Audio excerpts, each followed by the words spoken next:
What's up guys, and welcome to part 1 of the Path of the Hado series. This is a series of videos pertaining to Ryu and MBCI and breaking down the character to his core.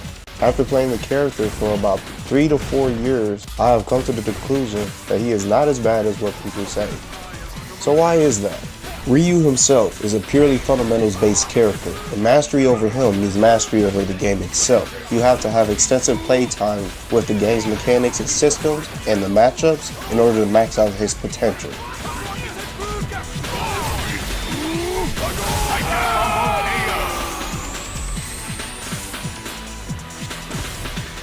Ryu's main goal is to chip away at the opponent's health with all of his versatile special moves, such as his invincible Dragon Punch, which reaches up to super jump height to catch people running away from him, and his Hadoken, which is used for a zoning tool but also is decent for block strings and opening up push block situations. Tatu is going to get a video of his own because there is a lot to go over for that move. Trust me, it's worth it. Let's start with Ryu's Fireball because there is a lot to go over with this move, mainly because it's one of his most underrated tools and is one of his most important tools that I feel it gets underutilized due to the nature of the push block system. It has received a lot of changes compared to Ultimate Marvel vs. Capcom 3, such as the startup time on the light version of the Fireball reduced to about 7 frames of startup compared to the 9 frames of startup in Marvel 3. This gives Ryu the privilege of having the fastest startup of any Fireball thrown in the entire game, which makes it useful for block string situations for locking people down when they try to jump out of your strings if you catch them push blocking,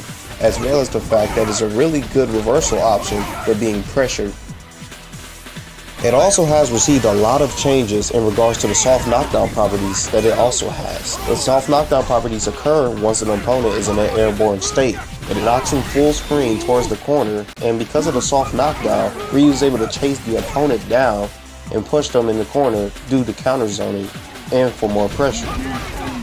But remember, the push block system is designed much differently than Marvel 3. In this game, you can actually reflect projectiles if you actually push block them at the right time. This means that if you commit to the fireball string and the opponent has caught on to it, Ryu is put in a really bad position.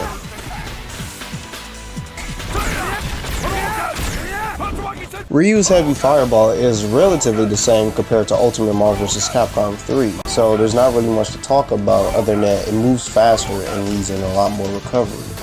However, the biggest change that he got to it is the fact that it's able to be charged, and once you release it, it becomes a beam. It is actually one of the strongest beams in the entire game, and it beats most other projectiles.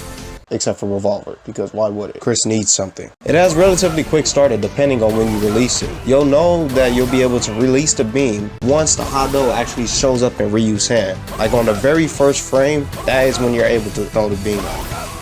You can also squeeze the beam in block strings in order to create frame trap situations. It's much similar to Hadoken, but without the push blocking drawbacks. However, you will leave yourself open if you hold on to the beam for too long, which is where this next change will actually come into play. Ryu is actually able to dash cancel out of the charge state of the beam. This allows for more frame trap and stagger situations if you think the opponent is too scared to press a button or try to run away. It's not the most amazing thing in the world, but it definitely comes into play a lot later when it comes to fighting overly defensive players.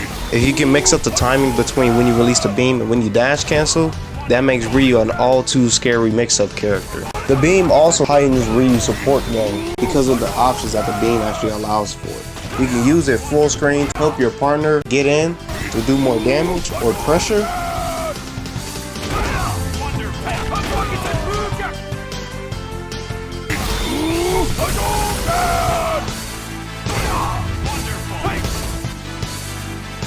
Or you can use it for setups like this one.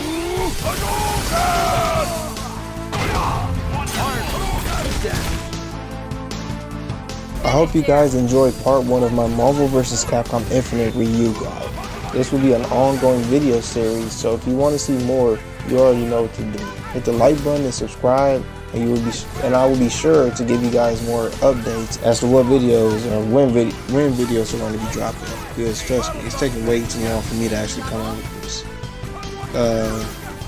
I don't got that much to say, so I guess enjoy this comeback or this 1v1, and I'll see you guys next time.